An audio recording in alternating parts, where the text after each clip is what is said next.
Firstly, we'll check the belly button switch at the back of the handle to see if this is fully functional and the spring is still intact and still fully sprung loaded. We'll then check all 4 buttons on the handle, forwards, backwards, horn and rabbit and turtle speed settings to see if there's no foreign objects in the buttons and they don't get stuck in. Then also check the pump lowering arm to see if the spring is still intact and it works smoothly. And the pump unit goes all the way up to the top until it's at its highest position. Once fully to the top, make sure the unit goes all the way down again smoothly.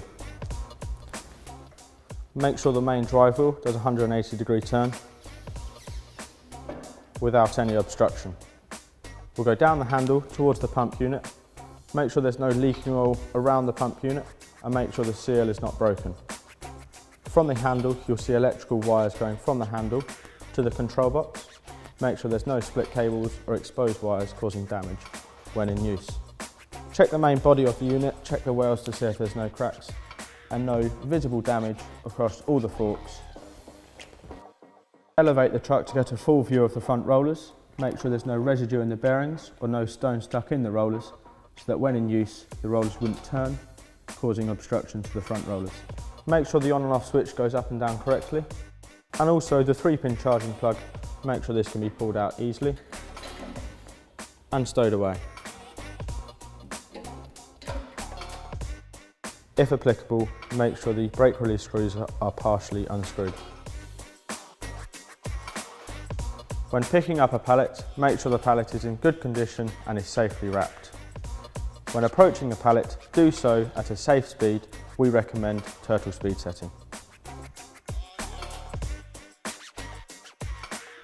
When lifting a pallet, make sure there's a safe ground clearance, maintaining balance of the pallet.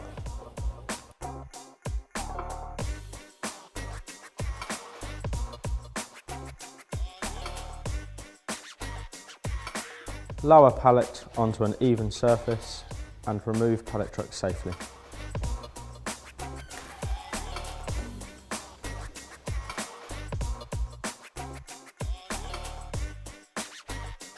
Once finished with your truck, place the truck into the company's designated area and place onto charge.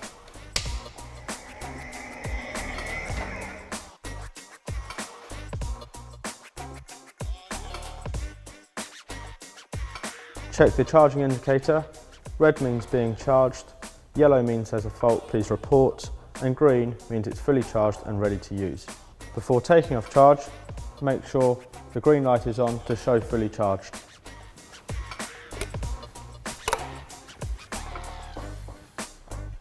Check the battery indicator on the handle to also show fully charged and make sure the service light is not flashing.